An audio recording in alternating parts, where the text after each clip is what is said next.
Evet, bugün de inanılmaz lezzetli bir özel sosuyla makarna tarifi vereceğim arkadaşlar. Hem fettuccine makarna koydum hem de içerisine biraz spagetti ekledim. Karışık oldu. Kremasıyla, mantarıyla, fesleğeniyle, sosuyla inanılmaz güzel oldu.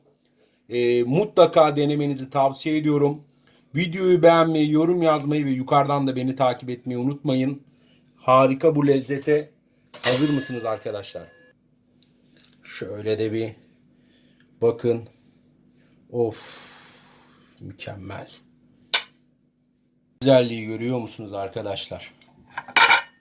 Şu güzelliği görüyor musunuz? Efsane yaptık gene. Herkese merhaba arkadaşlar. Bugün özel sosuyla, kremasıyla, tavuğuyla, mantarıyla inanılmaz bir makarna tarifi vereceğim sizlere. Çok seveceksiniz.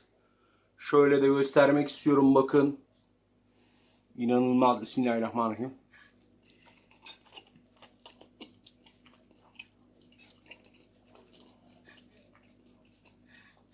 Vallahi bu makarnaya aşık olacaksınız. Bu kadar iddialıyım. Fesleğen de koydum içerisine. Yukarıdan bir saniyenizi ayırıp takip etmeyi, videoyu beğenmeyi ve yorum yazmayı unutmayın. Hadi başlayalım. Evet, makarna suyum iyice kaynadı. Bir tatlı kaşığı tuz ilave ediyorum. Biraz da sıvı yağ. Barilla'nın fettuccine makarnasını yapacağım. Paketin yarısını koyacağım sadece. Şöyle içine koyuyorum. Çünkü sosu da ona göre yapacağım için sosunu bol istiyorum açıkçası. Şimdi fettuccine makarnalarımı koyuyorum. Orijinal ve çok lezzetli bir fettuccine yiyeceksiniz. Şimdi 300 gramın üzerinde mantarlarımı da ince ince doğruyorum. Böyle yarım halka şeklinde. Şu şekilde. Mantarı çok seviyorsanız tabi bol da koyabilirsiniz. Size kalmış. Açıkçası ben seviyorum. Çok da faydalı. Çok lezzetli bir yemek. Arkadaşlarınıza yapabilirsiniz. Aile bireylerinize yapabilirsiniz. Misafirlerinize de ikram edebilirsiniz. Evet, tüm mantarlarımı güzelce doğradım. Şimdi biraz da taze fesleğenim var arkadaşlar. Güzelce yıkadım bunu. Bunu da şöyle ince ince kıyacağım. Hani fesleğeni seviyorsanız ekleyebilirsiniz. Açıkçası ben seviyorum.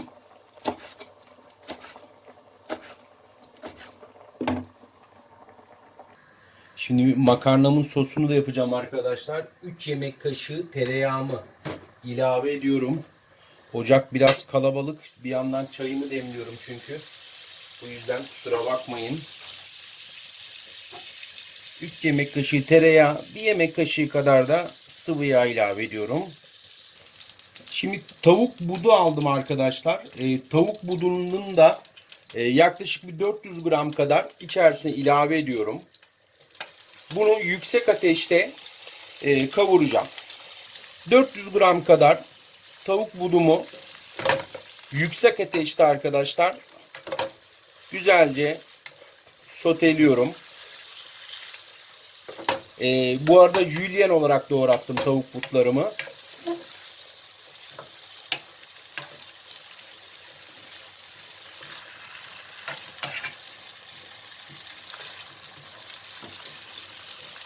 Oh, mis gibi kokuyor vallahi şu an. Şimdi yağım eridi arkadaşlar. Birazcık tuza ilave ediyorum.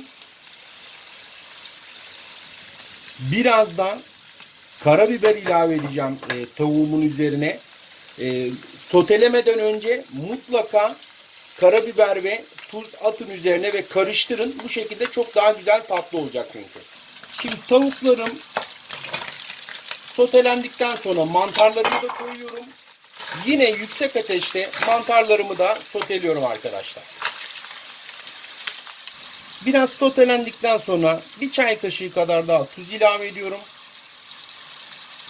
Yine çok az karabiber ilave ediyorum. Bu tabi isteğinize bağlı. Karabiberi fazla sevmiyorsanız bunu koymayabilirsiniz de. Şimdi biraz daha lezzet versin diye biraz da sarımsak rendeliyorum içerisine. Vallahi bunu yaptığınız arkadaşlarınız çok sevecek. Ben size söyleyeyim.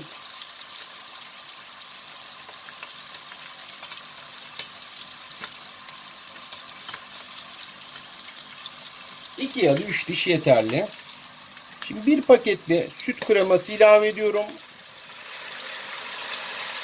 Ocağımı bu aşamada biraz kısıyorum. Şöyle birkaç dakika şöyle orta ateşe yakın süt kremasıyla buluşturuyoruz arkadaşlar. Efsane sosumuzu. Şimdi makarnamı haşlamış olduğum suyu ben dökmüyorum. Onu sosta kullanacağım. Şöyle 2 kepçe kadar koyuyorum arkadaşlar. Sosu benim gibi bol seviyorsanız koyabilirsiniz. Yok daha az seviyorum derseniz bir kepçe de koyabilirsiniz tabii ki. Şöyle birkaç dakika bekliyorum yine. Bu arada tabii ki fesleğenim de var arkadaşlar. İnce ince kıymış olduğum fesleğenimden de birazcık ilave ediyorum. Müthiş bir tat veriyor. Eğer seviyorsanız fesleğeni gerçekten efsane bir tat veriyor. Bu arada dediğim gibi ocağımız orta ateşe yakın şu aşamada. Oh mis gibi kokuyor vallahi.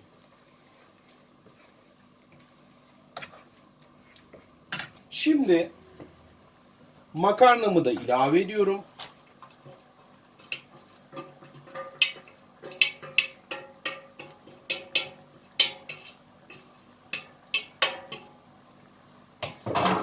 Güzelce karıştırıyorum arkadaşlar. Biz neler yaptık ya. Arkadaşlar efsane makarnamız hazır. Birazdan tadımını da yapacağım. Hepinize de şimdiden afiyet olsun. Videoyu beğenmeyi, yorum yazmayı, yukarıdan bir saniyenizi ayırıp takip etmeyi unutmayın. Fragmanda da tadacağız şimdi.